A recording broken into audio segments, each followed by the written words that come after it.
Good morning all of you. देखो आज का जो हमारा टॉपिक है वो केमिकल प्रॉपर्टी पढ़ेंगे हम। पहले भी हमने जो है एल्काइल हैलाइड की जो है केमिकल प्रॉपर्टी पढ़ी थी। तो इससे पहले जो हमने केमिकल प्रॉपर्टी पढ़ी थी रिएक्शन विद क्यूएच से पहले हमने जो है न्यूक्लियोफिलिक सब्स्टिट्यूशन रिएक्शन पढ़ी थी, SN1 और SN2। फिर हमारा जो सेकंड केमिकल प्रॉपर्टी हम पढ़ेंगे वो रिएक्शन विद KOH है। वैसे तो फर्स्ट ही है वो, क्योंकि वहां तो हमने डिफाइन किया था भाई न्यूक्लियोफिलिक सब्स्टिट्यूशन रिएक्शन क्या होती है, कितने प्रकार की होती है। ये भी दो प्रकार से होती है रिएक्शन विद KOH। देखो नंबर 1 विद एक्वस KOH। एक तो एक्वस KOH के साथ होती है और एक होती है एल्कोहलिक KOH के साथ। तो जो एक्वस KOH के साथ रिएक्शन होगी वो भी न्यूक्लियोफिलिक सब्स्टिट्यूशन रिएक्शन ही है। तो हमने जो कल पढ़ाया था पिछली वीडियो में कि भाई केमिकल प्रॉपर्टी में हमने आपको पढ़ाया जो केमिकल प्रॉपर्टी होती है इसमें जो C और X के बीच का जो बॉन्ड होता है ये ब्रेक होता है और इसमें X हाईली मोर रिएक्टिव, मतलब इलेक्ट्रोनेगेटिविटी X की क्या होती है C से ज्यादा है, तो ये शेयर्ड इलेक्ट्रॉन अपनी ओर अट्रैक्ट कर लेगा और जिससे क्या है कार्बन पे पार्शियली पॉजिटिव आ जाएगा और Cl का X पे जो है पार्शियली नेगेटिव आ जाएगा, ये बताएगा। तो इस कार्बन पे पार्शियली पॉजिटिव होने के कारण इस पर कौन अटैक करेगा, न्यूक्लियोफाइल अटैक करेगा। इसलिए ये कैसी रिएक्शन देगा, मेनली न्यूक्लियोफिलिक सब्स्टिट्यूशन रिएक्शन। तो हमने ये पढ़ा था कि न्यूक्लियोफिलिक सब्स्टिट्यूशन रिएक्शन क्या होती है, कितने टाइप की होती है, SN1 और SN2। SN1 क्या होती है, SN2 क्या होती है, वो हम पढ़ चुके थे। अब हमारा जो आज का टॉपिक है वो है रिएक्शन विद KOH। और ये KOH के साथ जो है वो दो प्रकार से रिएक्शन करता है और इंपॉर्टेंट रिएक्शन है ये, इंपॉर्टेंट रिएक्शन है। देखो KOH के साथ कैसे रिएक्शन करेगा। सपोज करो मैंने आपका CH3 CH2 Cl ले लिया, मैं Br भी ले सकता हूँ Y भी ले सकता हूँ और मैंने रिएक्शन करा दी थी एक्वस KOH के साथ रिएक्शन करा दी। तो होगा क्या, इसका K इसका Cl अलग हो जाएगा और OH आगे हो जाएगा, CH3 CH2 OH प्लस के KCl। ठीक है, अब यहां देखो Cl हटा, कौन जाके जुड़ा है कार्बन पे, OH जाके जुड़ा ना। तो OH नेगेटिव होता है, K पॉजिटिव होता है, OH क्या होता है, तो जुड़ने वाला न्यूक्लियोफाइल है ना, कैसा है न्यूक्लियोफाइल। Cl हटा है, एक ग्रुप हटा है दूसरा जुड़ा है, तो सब्स्टिट्यूशन यही तो होता है, एक काटना दूसरे का जुड़ना, और जुड़ने वाला कैसा है न्यूक्लियोफाइल है। तो रिएक्शन यही क्या हो जाएगी, न्यूक्लियोफिलिक सब्स्टिट्यूशन रिएक्शन। चलो ये अब यहां देखो, तो KH के साथ रिएक्शन पूछी थी, दो प्रकार से रिएक्शन करता है। एक तो with aqueous KOH, aqueous KOH के साथ जब रिएक्शन करेगा तो इसका K और Cl बाहर निकल जाएगा, OH इस पर आगे हो जाएगा, यहाँ Cl। अब दूसरी रिएक्शन कैसे करता है, दूसरी रिएक्शन करता है with alcohol, with alcoholic KOH। अब एल्कोहलिक KOH जो है वो आयोनाइज तो हो नहीं पाता, होगा क्या इसमें, जिसमें भी रिएक्शन कराऊंगा इसकी इससे एल्कोहलिक KOH के साथ जब रिएक्शन कराऊंगा तो इसमें रिएक्शन में इस तरीके से पार्टिसिपेट करने का नहीं कि KCl बाहर निकल जाएगा, वो जुड़ जाएगा।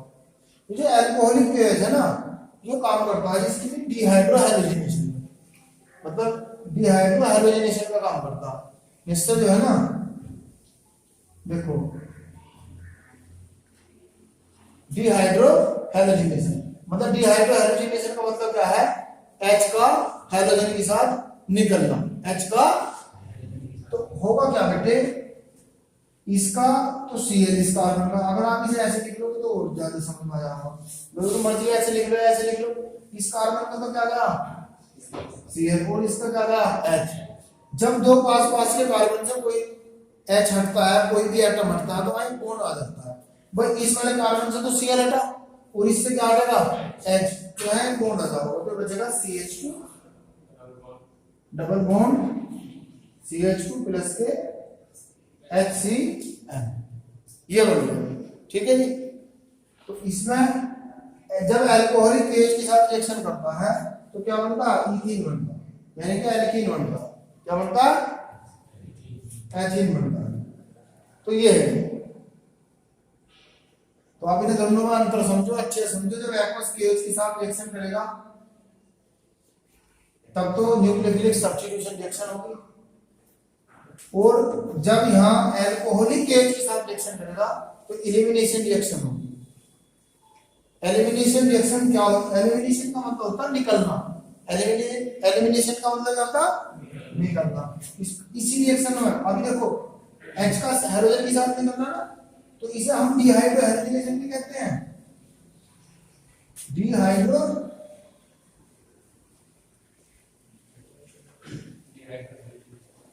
Hydrogenation, dehydro hydrogenation. ये डिहाइड्रो हाइड्रोजनेशन का भी एग्जांपल है भाई, आपने लिया RCH2 Cl ले लो या Br ले लो, ये लिया। ठीक है जी। उसकी रिएक्शन किससे करा दी, अल्कोहलिक केज के साथ करा दी। तो ये कार्बन तो क्या है अल्फा, और ये क्या है बीटा, पर जिस पे फंक्शनल ग्रुप जुड़ रहा होता है अल्फा हो गया, और इसके पास वाला क्या होगा बीटा। अगर इसके पास भी दूसरी तरफ भी होता कार्बन तो वो भी क्या होता बीटा, है ना। तो अल्फा बीटा, तो देखो जैसे तो Br निकलेगा इस कार्बन का, तो और इससे क्या निकलेगा H, तो R CH double bond CH2 plus के HBr। ठीक है जी। तो ये एल्कीन बन गया। क्या बनेगा, एल्कीन। तो इस रिएक्शन का एक नाम और है, इस वाली रिएक्शन में देखो भाई H और Br निकल रहा है, तो इसका नाम मैंने रख दिया हाइड्रोजन डिहाइड्रो हाइड्रोजनेशन। H का हाइड्रोजन के साथ निकलना। ये टाइप कौन सी है रिएक्शन की, जैसे ये तो होगी न्यूक्लियोफिलिक सब्स्टिट्यूशन रिएक्शन, ऐसी जो है बीटा एलिमिनेशन रिएक्शन। इसका नाम क्या है,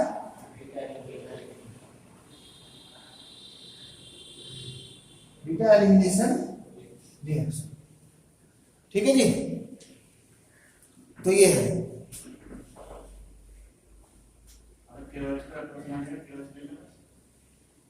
ना एक्वस, या तो ये एक्वस फॉर्म में लिया जाओगे या एल्कोहलिक फॉर्म में लिया जाओगे, तभी रिएक्शन करेगा। या तो एक्वस फॉर्म में लेना पड़ेगा, एल्कोहलिक फॉर्म में लेना पड़ेगा। ठीक है जी। तो ये रिएक्शन है। रिएक्शन की 4 टाइप होती हैं, हम उसे डिस्कस नहीं करना चाह रहा क्योंकि टॉपिक अलग हो जाएगा। रिएक्शन 4 प्रकार की होती है। सबसे पहले होता है सब्स्टिट्यूशन रिएक्शन, नंबर 2 होता है एडिशन रिएक्शन, नंबर 3 होता है एलिमिनेशन रिएक्शन, और नंबर 4 होता है रीअरेंजमेंट रिएक्शन। अब सब्स्टिट्यूशन रिएक्शन के टाइप अलग अलग है, न्यूक्लियोफिलिक सब्स्टिट्यूशन रिएक्शन और इलेक्ट्रोफिलिक सब्स्टिट्यूशन रिएक्शन, तो वो अलग टाइप हो जाएगी। तो ये जो रिएक्शन है आपके सामने, एलिमिनेशन का मतलब होता है निकलना, और बीटा इस वजह से दिया जाता है क्योंकि बीटा वाली पोजीशन से हाइड्रोजन निकलेगा, तो इस रिएक्शन का इसे हम बीटा एलिमिनेशन रिएक्शन भी बोलते हैं। ये जो डिहाइड्रो हाइड्रोजनेशन रिएक्शन है इसे हम बीटा एलिमिनेशन रिएक्शन भी कहते हैं। तो इसमें समझिए क्या हुआ, हाइड्रोजन के पास जो बीटा कार्बन है उससे H निकलेगा, जब इस कार्बन से भी एक एटम निकला और इससे भी निकला तो इन दोनों के बीच में क्या जाएगा, बॉन्ड है। जब दो पास के कार्बन से कोई चीज अलग हो गए तो एक बॉन्ड बढ़ जाओ, ठीक है जी। और जब दोनों पास के कार्बन पे कोई चीज जाके ऐड हो गए तो एक बॉन्ड खत्म हो जाएगा, ठीक है, नॉर्मली बात है। तो हम रिएक्शन विद KH के साथ पढ़ रहे थे, तो बेटे KH के साथ 2 प्रकार से रिएक्शन करता है, एक तो विद एक्वस KH के साथ और एक अल्कोहलिक KH के साथ। तो आप ध्यान से समझ ले दोनों में अंतर क्या है। इसमें क्या बनता है, मेन प्रोडक्ट अल्कोहल, इसमें एल्कीन बनता है। अल्कोहलिक KH का काम क्या होता है, जो डिहाइड्रो हाइड्रोजनेशन कर देता है। डिहाइड्रो हाइड्रोजनेशन का मतलब यही है कि जो बीटा पोजीशन है, बीटा पोजीशन का जो हाइड्रोजन एटम है वो हाइड्रोजन एटम के साथ क्या हो जाएगा, निकल जाएगा, रिमूव हो जाएगा। इसलिए इस रिएक्शन को बोलते हैं बीटा एलिमिनेशन। अब इसमें एक कंडीशन और बनती है हमारी, एक दिक्कत और आती है। क्या आती है, देखो अगर यो कंडीशन बन गया कि भाई चलो CH3 CH2 Br CH3 जो कंडीशन बनेगी, और इसमें क्या ले लिया, एल्कोहलिक KH ले लिया। ठीक है, अब एल्कोहलिक KH ले लिया, अब इसमें कंडीशन हाई चले जाए तो हो गया अल्फा, ये भी बीटा ये भी बीटा। अब यहाँ से H निकाल लो, यहाँ से H निकाल लो, ये बात होगी भाई। आप H बीटा पोजीशन से ले रहा हूं तो ये भी तो बीटा पोजीशन है और ये भी बीटा पोजीशन है, तो आप कहां से लोगे, जो सेट जे आपने बताई थी। फिर बात सेट जेफ लो, यो बात सेट जेफ ने बताई थी जी, कहां से लोगे आप H। तो सेट जेफ ने बताया बेटे कि हेलोजन जिस कार्बन से जुड़ रहा हो उस कार्बन के पास जो कार्बन एटम है जिसके पास हाइड्रोजन कम होंगे, जिसके पास हाइड्रोजन कम होंगे, उससे आप जो है हाइड्रोजन निकाल तो स्टेबल कंपाउंड बनेगा। अब देखो इसमें दो कंडीशन बनेगी, जब सेट जेफ रूल की बात आओगी ना तो आप इसे ऐसा करके लिखिए,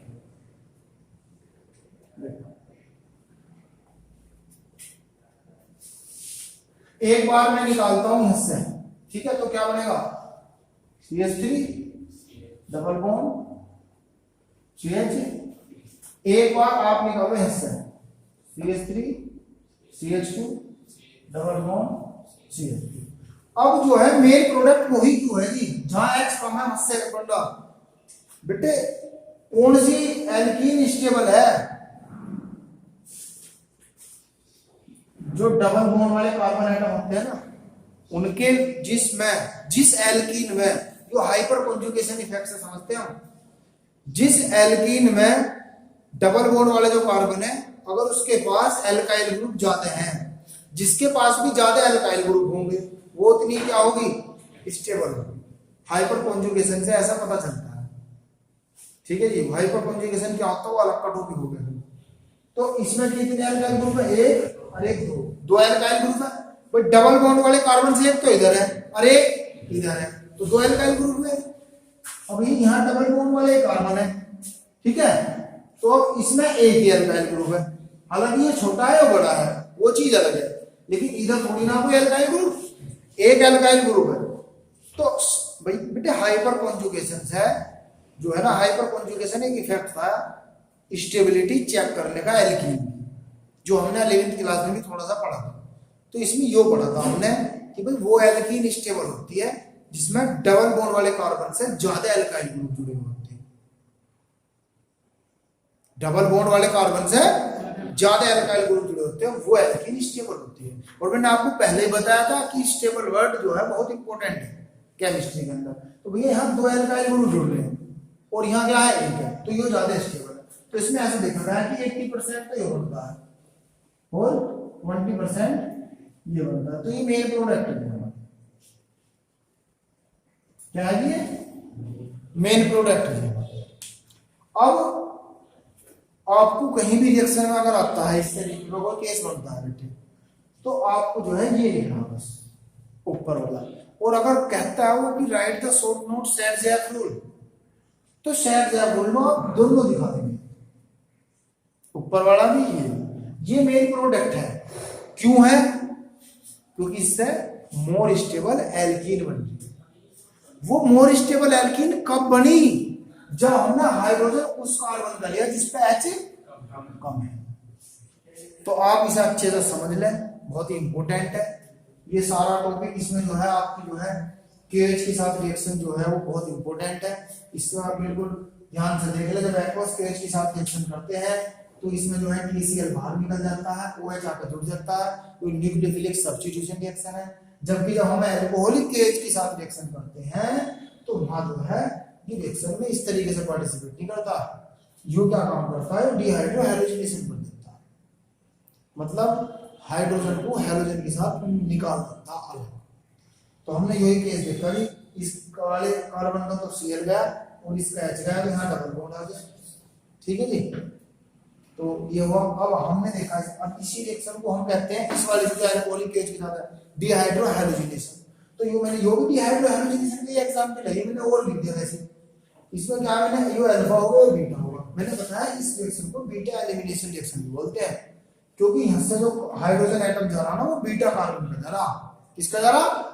बीटा कार्बन का। और एलिमिनेशन रिएक्शन है बेटे, एलिमिनेशन रिएक्शन भी होती है जब एक कंपाउंड में से कोई चीज निकल जाए, वो होती है हमारी एलिमिनेशन रिएक्शन। ठीक है, पहले से डबल बॉन्ड किसमें जी? रिएक्शन ये तो एल्काइल हैलाइड है ना, एल्काइल हैलाइड के अंदर होता है काम तो हम तो वो कंडीशन देखेंगे ना, ऐसी कोई कंडीशन मिलेगी नहीं ना। तो ये है, तो बेटे ये बीटा एलिमिनेशन रिएक्शन थी। अब इसमें भी एक कंडीशन है, अगर ऐसा एल्कीन ऐसा एल्काइल हैलाइड आ जाता है तो उसमें सब ये डाउट है कि है ऐसे नहीं ऐसे, तो वो सैड-ज़ैप रूल ने बताया था। तो सैड-ज़ैप रूल ने बताया था कि भाई जिससे मोर स्टेबल एल्कीन बनेगी वो वहां से आप H लेंगे। तो हमने देखा कि H वहां से किया गया जहां H कम है, जिस कार्बन एटम पे H कम है वहां से अगर हाइड्रोजन लेते हैं तो हमारा स्टेबल एल्कीन बनती है, जो हाइपर कॉन्जुगेशन से पता चलती है। ठीक है बेटे, तो ये हमारी जो है ये थी। तो रिएक्शन की टाइप जो थी ना, ये जैसे कि ये न्यूक्लियोफिलिक सब्स्टिट्यूशन होगी, है ना। सब्स्टिट्यूशन रिएक्शन क्या होती है? एक चीज का हटना दूसरी का जाकर जुड़ना, सब्स्टिट्यूशन रिएक्शन। दूसरे नंबर पर कौन सी आती है? Addition reaction. एडिशन रिएक्शन में क्या होती है? किसी एक कंपाउंड के अंदर ही आगे कुछ ना कुछ जुड़ जाता है, एडिशन रिएक्शन होगी। तीसरे नंबर पर आती है एलिमिनेशन रिएक्शन, एक ही कंपाउंड है वो उसमें से कोई चीज बाहर निकल जाओ, एलिमिनेशन रिएक्शन। एक है रीअरेंजमेंट रिएक्शन, ना कोई चीज जुड़ेगी ना कोई चीज निकलेगी, एटम का जो अरेंजमेंट है वो आगे पीछे। ठीक है, वैसे वो अलग का टॉपिक है, यहाँ नहीं पढ़ना। आप यहाँ पूरा फोकस करेंगे रिएक्शन विद केएच के साथ। इसे अच्छे से नोट करें, इसे समझ लें।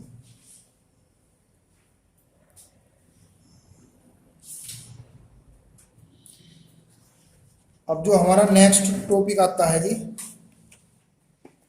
वो आती है हमारी वुड्स रिएक्शन। देखो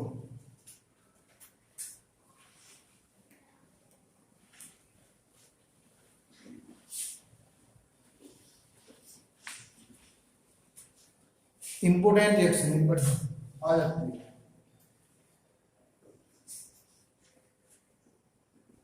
वुड्स रिएक्शन क्या थी?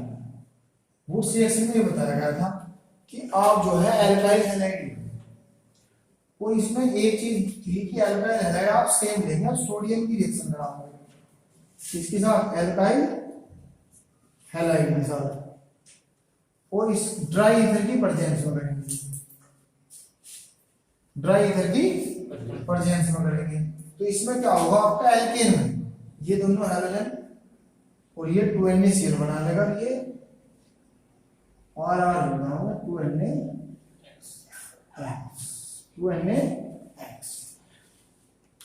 इवन नंबर के जो है इसमें आपके एल्केन बनेगा, इवन नंबर का। ओड नंबर का एल्केन नहीं बनेगा, इवन नंबर का। जो आप एल्काइल हैलाइड यहां लेंगे वही एल्काइल हैलाइड आपको यहां लेना पड़ेगा। ये केवल उन्हीं के लिए एप्लीकेबल थी रिएक्शन। ऐसे नहीं कि आप जो है ना इस तरीके से बना सकते हैं, बस C2H5Cl लिया जैसा आपने, और 2Na और Cl C2H ऐसा करके लिख देते हैं पलट के, जिससे कि हमारा जो है ना ऐसे करके तुम्हारी समझ में आ जाता है ना। 2NaCl अलग हो जाओ और ये क्या बन जाएगा? ड्राई ईथर की प्रेजेंस में बनेगा जी। तो क्या होगा? 2NaCl अलग होगा, ये बन गया आपका C2H5 C2H5 प्लस 2NaCl, ये आपका होगा जी ब्यूटेन। कितने कार्बन है? 4 कार्बन है ना, सिंगल बॉन्ड से जुड़े हुए, 2 और 2 4, तो ये क्या होगा आपका ब्यूटेन। तो बेटे वुड्स रिएक्शन में क्या है? एल्काइल हैलाइड की रिएक्शन, सेम एल्काइल हैलाइड है, अलग अलग नहीं लिखते इसमें। एल्काइल हैलाइड की रिएक्शन सोडियम के साथ ड्राई ईथर की प्रेजेंस में करने पर एल्केन बनता है, और इसी रिएक्शन को क्या बोलते हैं? वुड्स रिएक्शन बोलते हैं। जो यहां लोगे वो यहां लेना पड़ेगा, सेम नहीं। अब इसमें बात आती है कि ड्राई ईथर का क्या उपयोग है इसमें, ड्राई ईथर क्या काम करता है? तो बेटे दरअसल बात क्या है, सोडियम जो है बहुत रिएक्टिव मेटल है। सोडियम बहुत ही रिएक्टिव मेटल है। अगर ये मॉइस्चर के संपर्क में आ जाए ना, नमी के संपर्क में आ जाए, पानी के संपर्क में आ जाए, तो ये आग लगाता है। तो रिएक्शन में कहीं मॉइस्चर ना हो, थोड़ा हो, तो जो ड्राई ईथर है उसे सोख लेता है, ड्राई ईथर उस मॉइस्चर को सोख लेता है, तो इसमें आग लगने का खतरा नहीं रहता। तो ये ड्राई ईथर का ये काम है, ये मॉइस्चर को एब्जॉर्ब कर लेता है ड्राई ईथर। सोडियम बहुत ही रिएक्टिव मेटल है, इसीलिए इसे केरोसिन में रखा जाता है, मिट्टी के तेल में। लैब के अंदर जो है इसे मिट्टी के तेल में रखते हैं, ये केरोसिन। ठीक है, तो ये था। अब पेपर में किस तरीके से एक बात पूछ ली, ये ऐसे पूछ ली, ये दिया हुआ था ये, और इसमें जो है उसमें ये दे दिया Na और ड्राई ईथर, ये पूछ लिया CH3CH2Na ड्राई ईथर, ये पूछ लिया। अब होगा क्या, अब इसमें समझेंगे, बस समझते हैं ज्यादा रहते कि ड्राई ईथर दे रखा, सोडियम दे रखा, ये दे रखा है, और रिएक्शन। तो इसमें ऐसे नहीं कि वो दो मॉलिक्यूल लिख के देगा, तो मुझे तो खुद सोचना है कि क्या है। हमें पता है रिएक्शन वुड्स रिएक्शन है, होती दो मॉलिक्यूल के साथ सेम लेंगे, बनेगा क्या इसमें, एल्केन बनेगा, लेकिन बनेगा कौन सा। तो इसमें आप क्या करेंगे, इसमें आप इस तरीके से देखो, इसमें जो है आप एक काम करो ना, सेम एल्केन लेना और 2NaCl अलग हो जाना, तो आप ऐसा कर दो ना,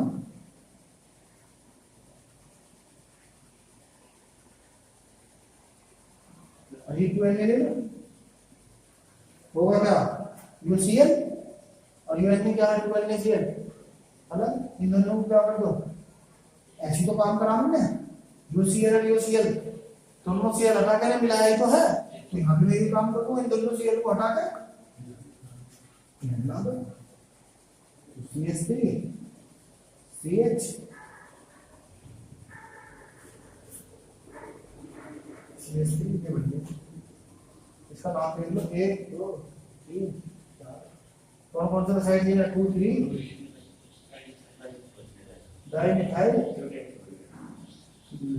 ये बन आपको नए प्रोडक्ट मिलेंगे। तो इस तरीके का क्वेश्चन पूछ लेता हूँ, ठीक है जी। तो आप इस देखो मैंने जान कर रखा है, मैं इसे साइड में भी ले सकूंगा, लेकिन मुझे इस तरीके से रखना कि जिससे दोनों सीएल क्या आ जाए सामने आ जाए, समझने के लिए केवल। उससे क्या है, मैं दोनों सीएल को बाहर निकाल दूंगा, और दोनों जिन सीएल जिन कार्बन एटम से जुड़ा हूं, कार्बन एटम को क्या कर दूंगा, ऐड कर दूंगा। जैसे मैंने यहाँ करा ना, यहाँ करा, ऐसे मैंने यहाँ करा, समझ में आ गई बात, क्लियर है। तो वुड्स रिएक्शन से इवन नंबर के एल्केन बनाए जाते हैं, और ये कार्बन को डबल करने का सबसे बढ़िया मेथड है। आप जितने कार्बन एटम को लेते हैं ना इनके लेवल, उससे डबल का तुम्हें प्रोडक्ट मिलेगा जी। 2 कार्बन करोगे तो 4 का मिलेगा, 2 कार्बन के लेके चला था 4 कार्बन का मिलेगा, कार्बन बढ़ाने के लिए है, ठीक है जी। कोई दिक्कत समझ में आ गई। एक रिएक्शन ऐसी है फ्लैगलैंड रिएक्शन,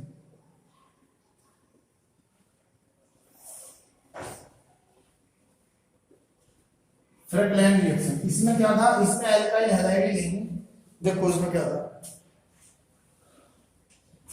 इसमें कुछ नहीं है, सेम है, एल्काइल हैलाइड लेंगे RX, और इसमें हम ZL ले लेंगे, क्या लेंगे Z, RX है तो ZnX2 बन जाओगे इसमें, और क्या बन जाओगा R प्लस Zn।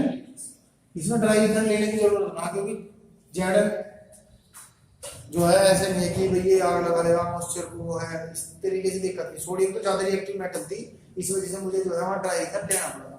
तो फ्लैगलैंड रिएक्शन में जो है ना आपको ड्राई ईथर लेने की आवश्यकता नहीं है, ZnX2 इसमें बन जाना है।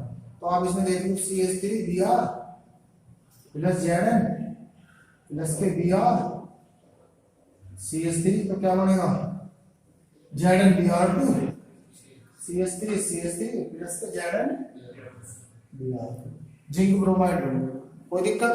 तो फ्लैगलैंड रिएक्शन भी लगभग वुड्स रिएक्शन के जैसी भी है, समझ में आ गई बात बेटे। तो आज हम इतना ही रखेंगे।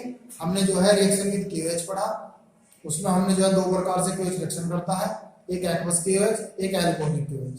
जो एल्कोहलिक KOH होता है वहाँ डिहाइड्रो हैलोजिनेशन होता है, और डिहाइड्रो हैलोजिनेशन में हमने जो पढ़ा कि भाई जिस कार्बन से हाइड्रोजन जुड़ रहा हो और उसके पास वाला जो कार्बन है उससे हम H को निकाल देंगे, तभी नाम बना डिहाइड्रो हैलोजिनेशन।